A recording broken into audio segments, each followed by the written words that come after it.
தேவைப்படுகிற இன்றைக்கு சுவாரஸ்யம் வருகிற தீர்க்கதரிசன சத்த வசனங்கள் வார்த்தைகள் விளக்கங்களை கேட்கும்படி வந்திருப்பீங்க. ஆமென். வந்திருக்கிற ஒவ்வொரு பிள்ளைகளையும் இயேசுவால் ராஜ்யம் வருகிற ஊழியத்தின் சார்பாக வாழ்த்துகிறேன், வரவேற்கிறேன். கர்த்தர் கிரியை செய்வதாக என்று நான் விசுவாசிக்கிறேன். இல்லை, அநேக தரத்தால் வஞ்சித்து கொண்டிருக்கிறாங்க. வஞ்சியாது இருக்கும்படிக்கு தான் நான் உங்கள் வார்த்தையை கொடுத்து கொண்டிருக்கிறேன். நீங்கள் வஞ்சிக்கப்படக்கூடாது. நான் இப்போ சொன்ன அநேக காரியங்கள், பச்சாரம், வேசித்தரம், துர்ச்சை, காம விகாரம், பிறருடைய நன்மைகள், பிறருடைய ஆசீர்வாதங்கள், பிறருடைய மனைவியுடைய நன்மைகள், பிறருடைய கணவனுடைய ஆசீர்வாதங்கள், இதை நம்ம பிரிக்கக்கூடாது, நடக்கக்கூடாது. பலவித உபதேசத்தினால் உங்களுக்கு உபதேசம் பண்ணி கர்த்தருடைய சத்தியங்களை சாட்சிகளை விளக்கி சொல்லிட்டு இருக்கிறேன். ஆமீன். அப்போ யாக்கோபு 1ஆம் அதிகாரம் 22-23 வசனத்தில் சொல்லப்பட்ட வார்த்தைப்படி, அல்லாமலும் நீங்கள் உங்களை வஞ்சாதபடிக்கு திருவசனத்தை கேட்கலாய் மாத்திரமல்ல, அதுபடி செய்வலாய் இருங்கள். எனில் ஒருவன் ஒரு வசனத்தை கேட்டு அதுபடி செய்யாதவனால் கண்ணாடியிலே தன் சுவாபமுகத்தை பார்க்கிற மனுஷனுக்கு ஒப்பாய் இருப்பான். ஆமீன். அவன் ஒரு சுவாப முகத்தை கண்ணாடியில் பார்க்கிறான். ஆமீன். தன்னை வஞ்சிக்கிறவன், தன்னை ஏமாறுகிறவன் அவன் என்ன சுயமுகத்தில் கண்ணாடியில் பார்க்கிறான். பார்க்கணும் ஒப்பாயிட்டு அவன் பார்க்கிறான். அந்த வசனத்தை கீழ்ப்படியாதவன் எண்ணத்திலானில் ஒருவன் திருவசனத்தை கேட்டு அதன்படி செய்ய அதவனால் கண்ணாடியிலே தன் சுவாப முகத்தை பார்க்கிற மனுஷனுக்கு ஒப்பாயிருப்பான். பார்க்கிற மனுஷனுக்கு ஒப்பாயிருப்பான். பார்த்தீங்களா? அப்போ ஒரு மனுஷன் தன்னுடைய சுவாப முகத்தை பார்க்கிறவன் அவன் உண்மையிலே பார்க்கிறவனுக்கு ஒப்பாயிருப்பான். நல்லா கவனிங்க. இதில் ஒரு மகிமையான ஒரு வார்த்தை இருக்கு. அவனுக்கு எல்லா வசனமும் தெரியுது, எல்லா வசனமும் கேட்கலாம், எல்லா சத்தியத்தையும் அறிந்திருக்கிறான், எல்லா உண்மையாக அறிந்திருக்கிறான். ஆனாலும் அதுதான் அந்த வார்த்தையுடைய அர்த்தம். ஆனாலும் ஆமீன், கண்ணாடியிலே தன் சுவாமுகத்தை பார்க்கிறப்பாயிருக்கிறான். செய்யாதவன், அதுதான் செய்யாதவன். அவன் எப்படிப்பட்டவனா? சுவாப முகத்தை கண்ணாடியில் பார்த்துக்கிட்டே இருக்கிறவன், பார்க்கிறவன். அவன் செய்கிறது சரியா தப்பான்னு பார்க்கிறான், அல்லாத விடமாட்டேங்கிறான். தப்புன்னு தெரியுது, அல்லாத விட முடியல அவனால். அதுக்கு தான் அவன் சொல்றாரு, சுவாமுகத்தை அவன் பார்க்கிறான், நான் செய்யறது அவன் பார்க்கான். அவன் ஆத்தோட போறது அவன் பார்க்கிறான், அவன் சேட்டில் விழுகு அவன் பார்க்கிறான். ஆமீன். அவன் பார்க்கிறவன், அவன் செய்யற தப்புன்னு அவனுக்கு செஞ்சவன் அந்த தப்பை செய்கிறவன். ஆமீன். அல்லேலூயா. அவன் தேவ சமூகத்தில் காத்திருக்கிறவன், உலகத்துக்கு வேஷத்தை நினைக்கிறவன், வஞ்சிக்கப்படுகிறவன். அவன் வஞ்சியாது இருக்க கடவுள் என்று சொல்றான். ஆமீன். தேவ பிள்ளைகளை, இந்த மகிமையான ஊழியத்தை வாஞ்சிக்கிற நீங்கள், தேவ கிருபை பெற்ற பிள்ளைகளாக வாழ்ந்திருக்கிற நீங்கள், மேன்மையாக நினைக்கிற நீங்கள், வசனத்தை கேட்கலாமல் வசனப்படி நடக்கிறதாக இருக்கும்படிக்கு நம்ம ஒப்புக்கொடுக்க வேண்டும்.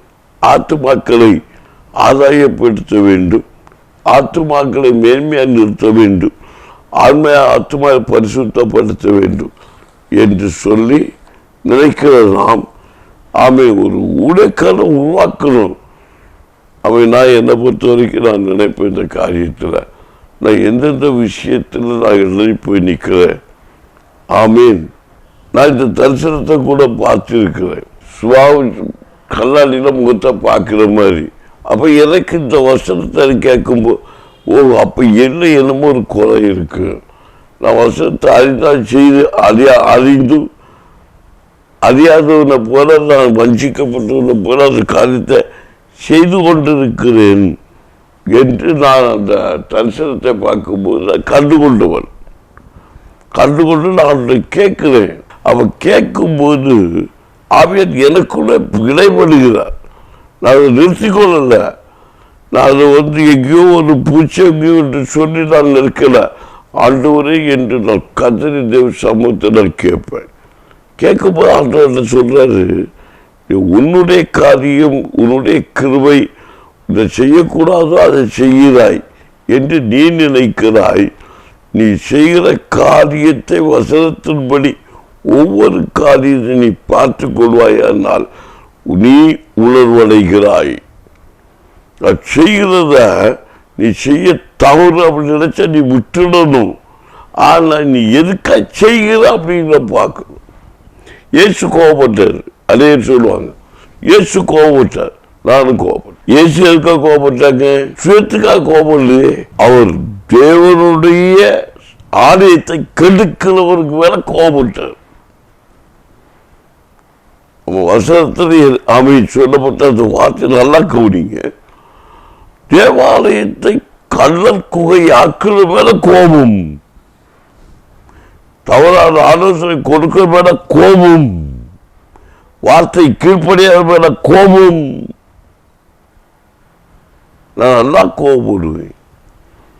அதே சகோதரமார் சொல்றது உண்டு, பாஸ்டர் நீங்க வாய் நிறைய சாப்பாடு கொடுக்குறீங்க, கொஞ்ச நேரம் போது நல்லா அட்டியில கொடுக்குறீங்க.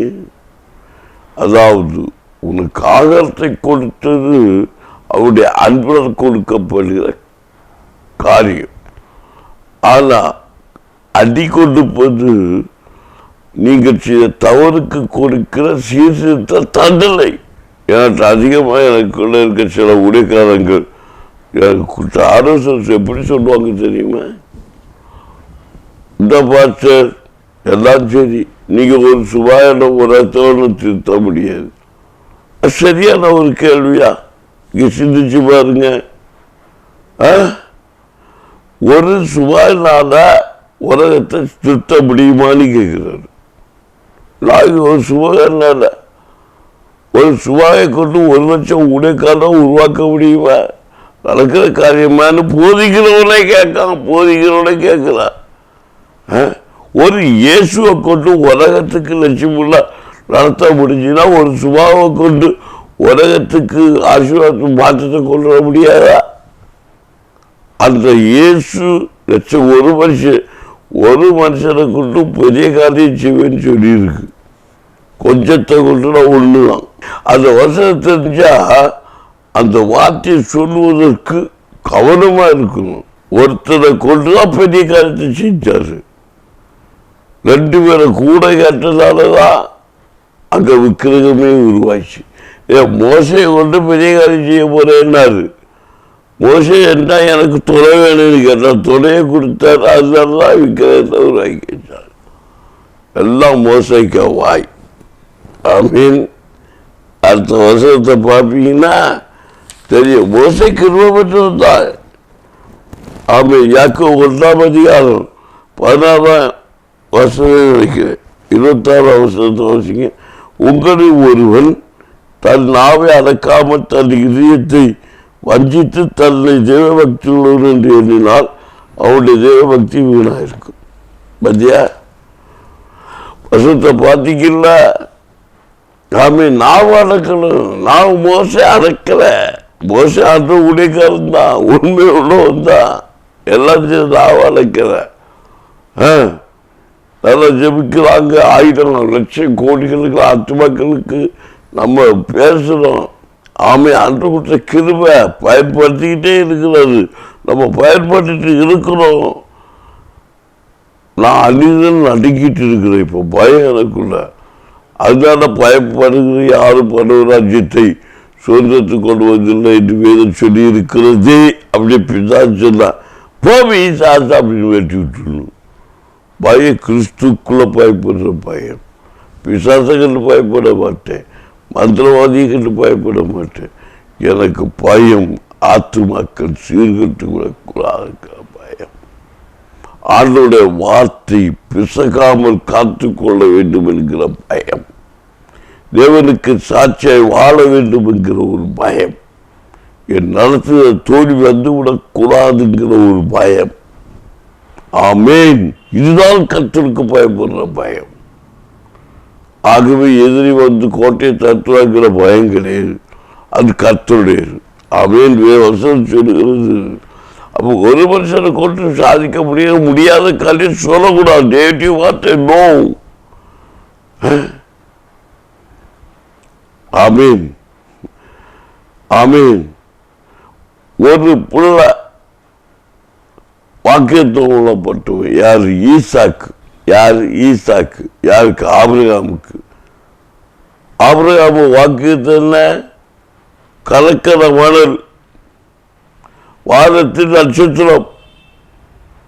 ஆனா அவருக்கு கொடுத்தது 100. யாக்கோவுக்கு 1 தான்.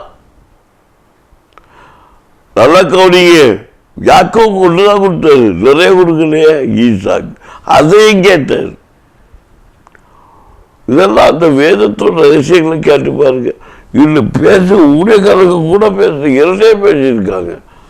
1 லட்சம் ஊழியக்காரர்களை உருவாக்குறதுங்கிறது சட்டையில் நான் சொல்லிட்டு வைக்கலாம். இந்த சுபாய் கொண்டு நடக்குமா? அதுக்கு நடக்கிற காரியம் அது என்னுடைய வாஞ்சியை நான் அவர்கிட்ட சொன்னேன், அவ்வளவுதான்.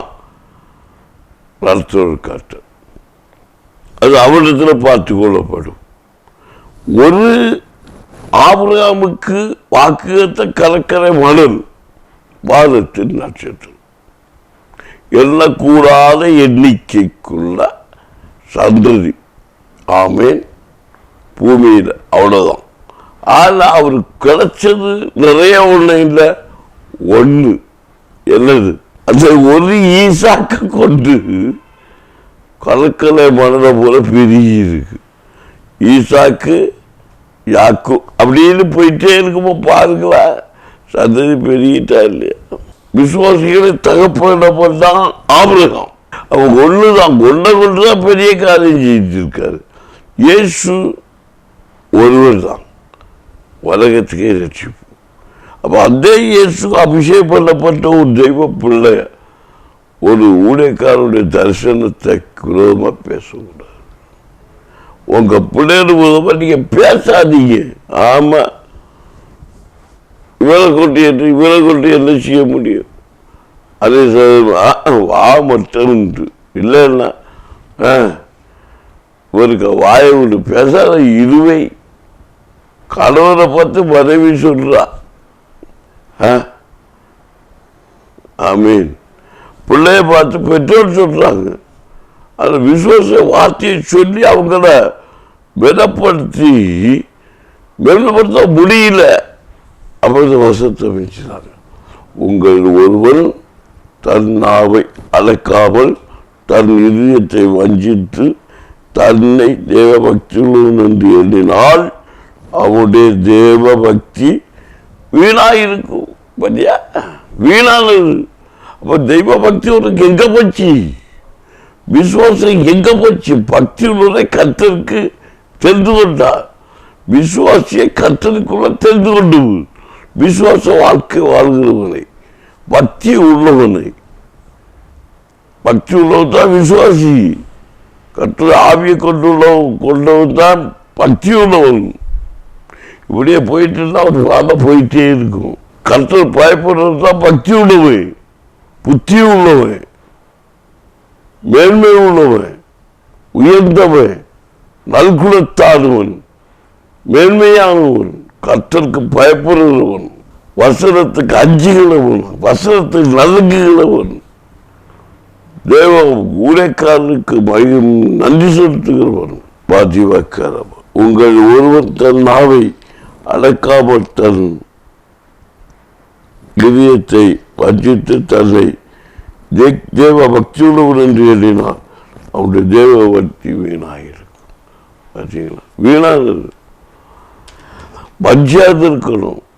வஞ்சியாக இருக்க செய்தி இன்னும் தொடரும். ஆமேன். தொடர்ந்துகிட்டே இருக்கணும். வஞ்சிக்கதான் பண்றாங்க. ஒரு மனுஷன் அப்படி வஞ்சிக்கப்படக்கு நேர்மையா இருந்தான். யாரு? தாவீது போய் சொல்றான், இவனை ஜெயிக்க உங்களால முடியுது, என்னால முடியும் அப்படின்னு சொல்லிட்டு கதை சொன்னான். உனத்தால சகோதரர் நிஜமா நீ எங்க இருக்கா, ஓடிப்போ, உனக்கு நம்பிட்டோட்டு இருந்துட்டு உனக்கு தமிழ் எங்களுக்கு தெரியும் அப்படின்னு வஞ்சிக்கப்பட்டுவான். அவன் அசால்ட்டா நினைச்சா தன்னுடைய சகோதரனை. இவன் மிலிட்ரி ஆர்மி மேன், அவன் ஆட்டுக்கு பின்ன கிடைக்கானி. அவன் ஆட்டுக்கு பின்னால கெடுத்தாலும் அவன் துர்மிருகத்தை பார்த்துவேன். இந்த கோடியாத்து யாருமே துர்மிருகம். அவன் சொல்றான், இவன் மனுஷன் இல்லை, இவன் கரடி அப்படிங்கிறான். யாரை பார்த்து? கோடியத்தை பார்த்து. இவன் கரடி, இவன் சிங்கம், கச்சிங்கம், சிங்கம். அந்த சிங்கத்துக்கு தானே கூட காலடியை சவுண்டி போட்டு இதெல்லாம் மனுஷனை தின்னக்கூடியது. இப்போ இஸ்ரேலுக்கெல்லாம் தின்னக்கு வந்து நிற்க கோடியத்தை, அப்போ எனக்கு முடியாதா அப்படிங்கிறான். எவன் கேட்குறான்? இந்த விசுவாசமே விசுவாசி கேட்கலாம், ஆண்டோட புள்ள கேட்கலாம், என்னால முடியும். ஆனா அவனுக்கு கூட்டாளி இங்க பக்கத்தில் சொல்லாதே ஓடி போயிரு அப்படின்னு. அதுமாதிரி அதை பெற்ற பிள்ளைகள் சாதிக்க நினைக்கும்போ ஒன்னால முடியாதாங்கிறாங்க. முடியுன்னு சொல்லு. ஏன் பிள்ளையால முடியாது, அவன் புருஷனால முடியாது, ஏன் முடியாது கேளு. பாட்டு மட்டும் சபையில் போயிருந்துக்கிட்டு முடியாதது தேவனால் முடியாதது ஒன்றுமில்லை, ஒன்றுமில்லை, இயேசுவா கூடாதது ஒன்றுமில்லை. பாட்டு பிள்ளை ஒன்றால் அப்போ என்ன முடியாது? ஒன்று தேவனால் முடியாதுன்னா ஒன்று உண்டோ இல்லை. அப்போ ஒன்னால முடியும், எல்லாம் முடியும், எல்லாம் ஆகும். அதான் அந்த வார்த்தை கேட்டுவோம். நாவுனால நீ என்ன செய்யல? அடக்காம பேசி உன் கிருபைய நீ வஞ்சிக்கிறவனா மாறிட்டு இருக்க. நான் சாதிப்பேன்னு சொல்லணும். ஆமீன். நான் உலகத்தையே ஒடியா இருப்பேன்னு சொல்லணும். இயேசு உலகத்துக்கு ஒடினா நீயும் உலகத்துக்கு ஒடிதான். நான் சொல்லுவேன், இல்லை ஊழியத்தில் சொல்லுவாங்க, இருக்கிறதே கொஞ்சம் ஆத்மா தான் இருக்கு, கொஞ்சம் ஆத்மாட்டையும் சொல்லுவேன். நான் உலகத்துக்கு ஒடி, இயேசு வாழ்ற ஊழிய இந்த உலகத்துக்கே ஒடியா இருக்கு. ஒரே வார்த்தைன்னு சொல்லிடுவேன். எத்தனை பேர் என்ன பார்த்து சொல்றாங்கன்னு தெரியாது. ஆமேன். நான் விசுவாச வார்த்தையை சொல்லணும். ஒவ்வொரு ஊழியமும் சொல்லணும், ஒவ்வொரு ஊழியக்காரர்களும் சொல்லணும், ஒவ்வொரு விசுவாசியும் சொல்லணும். ஒவ்வொரு இந்த வார்த்தையை கேட்கிற பிள்ளைகளும் இந்த எந்தெந்த வீட்டில் கேட்குதோ, நீ எந்தெந்த செய்தி கேட்குறீங்களோ இப்போ நீங்க சொல்லணும். உங்க வாயினால என்னால சாதிக்க முடியும், பிள்ளையால சாதிக்க முடியும், குடும்பம் சாதிக்க முடியும், இந்த தேசத்தெல்லாம் மேன்மையாக வருவேன். விசுவாச வார்த்தையை சொன்ன அந்த விசுவாச வார்த்தை உன்னால பலிக்குங்க பைபிள் சொல்லுது. ஆமேன். நான் வசனத்துல உள்ள மிஞ்சி பிரசங்கம் பண்ணவே இல்லை. ஆமே. அந்த விஷயத்தை 1 லட்சம் ஊழியக்காரர் உருவாக்கும். ஒருவேளை நான் உருவாக்க ஒரு மனுஷனை கொண்டு 1 லட்சம் ஊழியக்காரர் உருவாக்குவார். ஆமீன். ஆமீன். ஆமீன். அதே ஊழியக்காரர்கள் லைபக்ஷ சாட்சிகள் எல்லாம் நான் சொல்றதை கேட்டிருக்கிறேன். ஒரு வயசான அம்மா ஒரு ஆமைக்கு ஒரு வாக்கு, நீ இந்த இந்த பகுதியை கலக்கிற ஊழியத்தை நீ செய்வேன் நீ. ஆனால் அவங்க செய்து முடிச்சுட்டாங்க. எத்தனை வயசுல அவங்க அந்த வெளிப்பாடு கிடைக்குது இந்த அம்மாவுக்கு? அம்மா நீங்க உங்களை பார்த்து உங்களுக்கு எத்தனை வயசுமா ஆகுது? 80 வயசு ஆகுதா? 70 வயசாகுதா? இந்த 70 வயதுல இந்த ஆமீன் இந்த பகுதியை கலக்கிற ஊழியத்தை உனக்கு தரேன்னு அப்படின்னு சொல்றார். நீ என்ன சொல்ற? அது எப்படி செய்ய முடியும்னு நினைக்கிற? ஆமா, என்னால செய்ய முடியும்னா நீ ஜெபம் பண்ணிட்டு இருக்கப்போ ஒரு உண்மையான ஒரு ஊழியக்காரனை தந்து அந்த ஊழியக்காரர் நடத்தும்படி கிருபையை தந்து அந்த தேசத்தை கலக்கக்கூடிய உன்னோட இணைந்து அந்த ஊழியம் அங்கே நடக்கும். இல்லை அநேகருக்கு அந்த ஒரு வெளிப்பாடு வரல. அதுதான் வாழ்க்கையில மேன்மை இல்லை. எழுப்புதல் உண்டாகுது எழுப்புதல் உண்டாகுது. நம்ம எழும்பணும் பாடிக்கிட்டு எழுப்பு தட்டி பலவற்றுமே எங்கும் பற்றி எரிய முதல் நீ எழும்பு, நீ எரி, அதுக்கப்புறம் எல்லாம் எரியும். ஆமே, நம்மளே எரியாம இருந்தா எங்க எழுப்புதை பற்றி எரியும்? ஆமே, நம்மளே எழுப்பி விட மாட்டேங்கிறோம். அப்ப நம்ம எப்படி எழுப்பத்திய பற்றி எரிய வைக்க முடியும்? நம்மளும் நம்மளோட நம்ம பிள்ளைகளோட சரின்னு நினைக்கிறோம். நம்ம பிள்ளைகளை கொண்டு பிள்ளைகளோடு நினைக்கிறோம். நமக்கு நம்ம பிள்ளைங்க இருக்கா? அதை நம்ம யோசிக்க மாட்டேங்கிறோம். கிருபை உள்ளோ நாங்கள் இருக்கணும். சரி போகட்டு, நானே எனக்கு வாயாளங்கிறது நல்லது. அதனால நம்ம ஜெபிப்போம். மக்களே ஜெபிப்போம். நன்றி பண்ணது தப்பனே முடியாது. அவன் மகிமைப்பட்டு நீர் சொன்னதை நான் சொல்லி இருக்கிறேன். எனக்குள்ள இருக்கிற குறைகளை நான் வெளிப்படுத்தி இருக்கிறேன். என்னுடைய குற்றத்தை நான் வெளிப்படுத்தி இருக்கிறேன். ஆனாலும் என்னை இறந்து போகாமல் வாழ வைக்கும்படி கிருபை தாழ்வு என்று ஜெபிக்கிறேன். எங்க ஒவ்வொரு பிள்ளைகளும் இந்த சத்தம் துரிக்கிற ஒவ்வொரு இல்லத்தின் பிள்ளைகளும் மேன்மையாக இருக்கதக்கதாய் அப்பண்ணி இருக்குச்சு. ஒருத்தர் தன்னை வஞ்சிக்கிறாதவனாய் இருக்கிறபடியா இருக்க கற்றுக்கொள்ள நீ மேன்மைப்படுத்தும். ஒரு இழிவான போஜனத்துக்காக ஒரு தன்னுடைய சுயசமஸ்திர பாகத்தை விட்டு கொடுத்த ஏசாவை போல வஞ்சிக்கப்படாதபடி எச்சரிக்கையாக இருக்கும்படி அப்போ நிறக்கச்சு வேணுமாய் செபிக்கிறான்.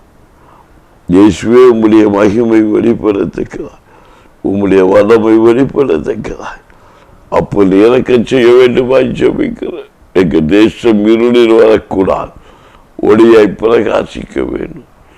தேவ பிள்ளைகளுக்கு உதவமாக, தேவ மனுஷர்களுக்கு உதவமாக, கிருபை பெற்ற பிள்ளைகளுக்கு உதவமாக ஆமீன் கிரியை செய்யாதபடிக்கு எங்க பிள்ளைகளை வேடியடித்து பாதுகாத்துக் கொள்வீராக. இயேசுவை நாமத்தில் ஒப்புக்கொள்கிறேன். இந்த சத்தம் துணிக்கிற ஒவ்வொரு இல்லங்களிலும் கர்த்தருடைய வல்லமை இறங்கட்டும். இயேசுவின் பரிசுத்த ரத்தத்தை ஒவ்வொரு இல்லங்களில் தளிக்கிறேன். கர்த்தர் கிருபை சொந்து கொண்டிருக்கும்படி அப்படி எனக்கு செய்வீராக என்று ஜெபிக்கிறேன்.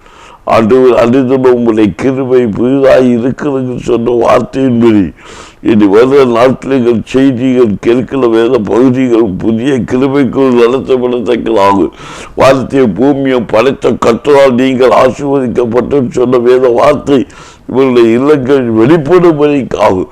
அப்போ எனக்கு செய்வீராக என்று ஜெபிக்கிறேன். நீரை ஆளுகை செய்யும் பிள்ளைகளை வழிநடத்து. எல்லா ப்ரெஷர், சுகர், தைராய்டு, கேஸ்ட்ரால் வருகிற பிரச்சனைகள், சளியினால் உண்டாயிருக்கிற பிரச்சனை, இருமைகள், இழுப்புகள் எல்லா பிசாசும் இயேசுவின் நாமத்தில் எல்லா சபைங்கிற உங்களை ஆடி வெளியே போ என்று கற்றுக்கிறேன். கர்த்தருடைய கிருபை எங்க பிள்ளைகளை சூடுவோம். பரிசுத்த ஆவியானவர் ஒவ்வொருடைய மாம்சமான சரீரத்தை ஆளுகை செய்து எல்லா துணிச்சையுடைய கிரியைகள், இச்சிக்கல், ஆவிகள் எல்லாவற்றையும் மகிமையால் கீழ்ப்படுத்தி எல்லாவற்றையும் ஜெயித்து ஜெயமெடுத்து தேசத்தின் விடிவெளி நட்சத்திரங்களாக உலகத்தின் ரட்சிப்பை கொண்டு வருகிற உன்னதமான பிள்ளைகளாகிய ஒவ்வொரு குடும்பங்களை நீ மேலே நிறுத்துவீராக. இந்த சத்தம் தோறிக்கிற ஒவ்வொரு இல்லத்திலும் தலைப்பட்டது நன்மைகள், தலைப்பட்ட ஆசீர்வாதங்கள் கிடைப்பதாக. குழந்தை பாக்கியங்கள், திருமண தலைகள், வீடு கட்ட தலைகள், தேவைகள், படிப்பு, வேலை, காரியங்கள் மேன்மை காண்பதாக என்று ஜெபிக்கிறேன். நீரே பொறுப்பெடுத்துக்கொள். இயேசு நாமத்தில் நல்ல பிதாவே, ஆமேன், ஆமேன். என்ற தெய்வ பிள்ளைகளே, இன்றைக்கும் உங்கள் வசனத்தை, தரிசனத்தை, விளக்கத்தை சொல்லி தந்திருக்கிறேன். நீங்கள் உங்களை வஞ்சிக்காதபடிக்கு காத்துக்கொள்ளுங்கள். இன்னும் கர்த்தருடைய வேத வசனத்தை, வார்த்தையை கொண்டு வரும் வரைக்கும் காத்திருங்க. கர்த்தர் உங்களை ஆசீர்வதிப்பாராக. ஆமென்.